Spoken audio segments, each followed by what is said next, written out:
There is a place on Earth that feels less like a real location and more like a glitch in the planet. A place so remote, so empty, and so far removed from everything familiar that it feels like the world simply gave up and stopped there. It's called Point Nemo, and if you've never heard of it before, that makes sense. Almost nobody ever goes there.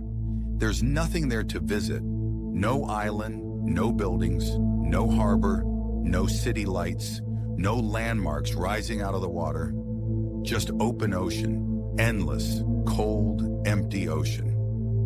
Point Nemo sits in the South Pacific and is known as the oceanic pole of inaccessibility, the point in the world's oceans farthest from any land. The nearest pieces of land are tiny scattered islands and a remote Antarctic island, all about 2,688 kilometers away. That distance is what makes Point Nemo the most isolated place on the surface of Earth. To really understand how far that is, imagine being surrounded by water in every direction for more than 1,600 miles. No coastline, no passing city, no sign that humanity is anywhere near you. And what makes Point Nemo even stranger is that sometimes the closest humans to it are not on Earth's surface at all, but astronauts aboard the International Space Station when it passes overhead. That detail sounds made up, but it's rooted in the sheer remoteness of the place. That alone would be enough to make Point Nemo feel unreal. But the deeper you look into it, the stranger it becomes. Because Point Nemo is not just far away, it feels abandoned on a planetary level. It was first calculated in 1992 by a Croatian survey engineer named Hrvoje Lukatela, using geospatial computer modeling to find the exact point in the ocean most distant from land. He named it Nemo, a word that means nobody in Latin, and also a reference to Captain Nemo from Jules Verne. It's the perfect name because Point Nemo really does feel like a place meant for nobody. And unlike most famous places on Earth, Point Nemo has no dramatic skyline, no ancient ruins, no mountain peak, no famous monument. Its power comes from the opposite. Its emptiness. The horror of Point Nemo is not that something is there. It's that almost nothing is. Even the water around it has a reputation for being biologically sparse.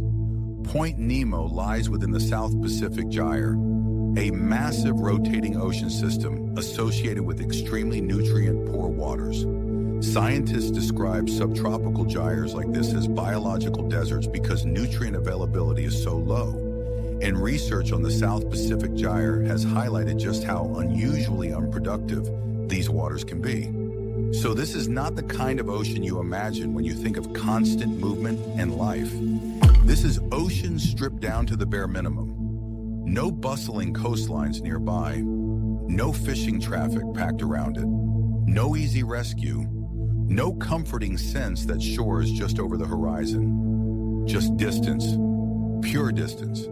And that distance has given Point Nemo another identity, one that sounds almost dystopian. It has become associated with the spacecraft cemetery, because when space agencies need a remote place on Earth to send dying spacecraft, this region of the South Pacific is often used as the safest target zone. The reason is brutally simple. It is so far from populated land and regular shipping routes that the risk to people is minimized. Over the years, this remote region has been used for controlled re-entries of spacecraft and space hardware. And NASA's current transition planning says the International Space Station is expected to be deorbited into a remote part of the South Pacific in 2031. Think about that for a second. One of humanity's greatest engineering achievements, a structure where people have lived above Earth for decades, is expected to end its existence in the waters near the loneliest place on the planet. If that doesn't sound like science fiction, nothing does. And maybe that's why Point Nemo captures people's imagination so easily. It doesn't just feel remote, it feels symbolic. It feels like the edge of the known world. The kind of place ancient maps would have left blank. The kind of place your brain struggles to picture because there is almost nothing to attach meaning to. Human beings are used to reference points, roads, trees, lights, buildings, sound, movement. Even in nature, we're used to patterns that remind us life is nearby. Point Nemo removes all of that. And when all of that is gone, what's left is something deeply unsettling: scale. You start to feel how large the planet really is, how much of it does not care about us, how much of it can exist in absolute silence, far beyond our daily routines, our schedules, our cities, our screens, and our noise.